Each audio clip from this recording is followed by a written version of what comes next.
Hello everybody and welcome to Data Engineering Stuff, your highly opinionated data engineering channel. Today we have a look at how to create a data architecture and how to do this use case driven.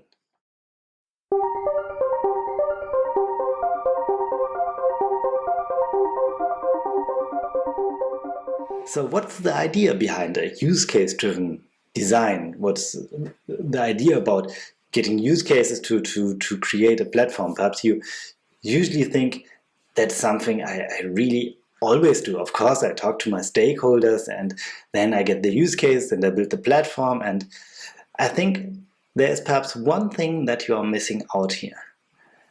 There is no data platform that can solve all problems in the world.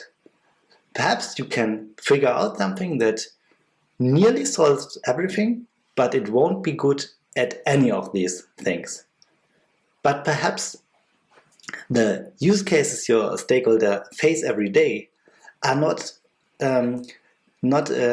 equally weighted. So perhaps there is one use case which they need 90% of the time, which must be really performant, really reliable.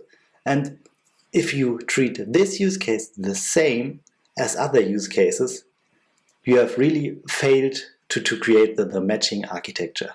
So how could you get to the real primary use cases, the most important use case that are most of the time needed when where's the most business value and the most pain regarding your stakeholders? So the first thing you do a use case map.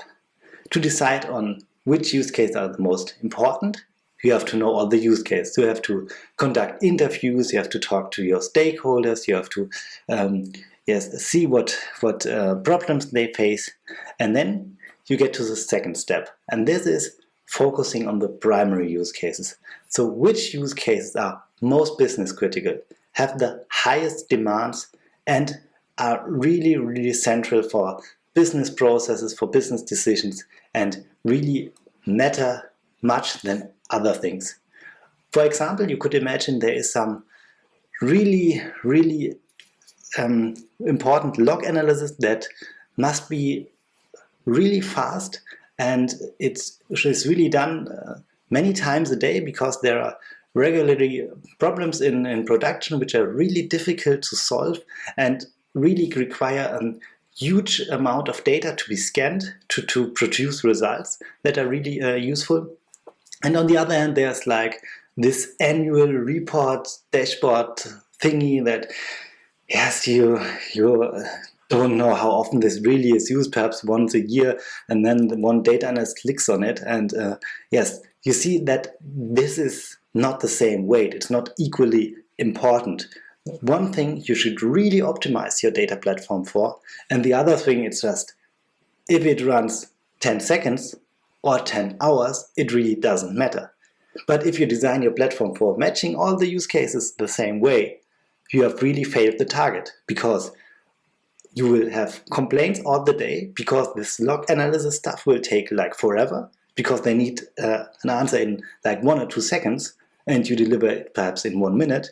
And on the other hand, yes, you really get the annual report down to only 5 minutes of calculation. And yes, it doesn't matter because the guy clicking on the dashboard button, perhaps he clicks on it and he goes for a coffee and comes back and works on some different thing, and at the end of the day he sees, oh yeah, my dashboard is ready. So he doesn't care if it's 5 minutes or 5 hours.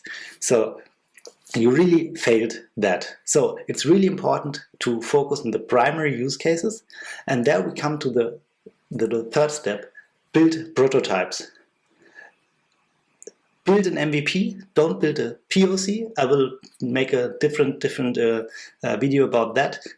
Build something that is directly useful, it has a business value, it solves one of the problems, perhaps it solves all the primary use cases at once. Then you directly get feedback from the stakeholders, so you can directly change things, so as you get into this agile iteration flow to make continuous improvements to really solve the business needs.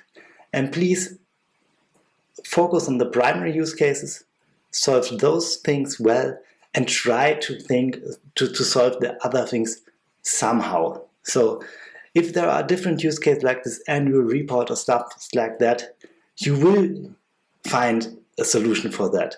If it's not really deep into the architecture, it's not really tied to the architecture, it's a bit hacky in kind of architecture style, it's not that critical because it's not your primary use cases. So if it's a bit cumbersome to do the rights management for these other use cases, it's not that difficult to figure this out later. So build a use case map, see your primary use cases, build prototypes and get fast feedback. This is the way you get to a platform with a really high business value in the fastest time you can achieve. And yes, I can really recommend this approach for data platforms, but it also holds true for other architectures you do. So what do you think? Have you done something like that before? Have you built some really general data platform and you face these problems that some specific use cases needed high performance and other didn't need that? So what's your experience? Let me know, and please share, like and subscribe. Thank you.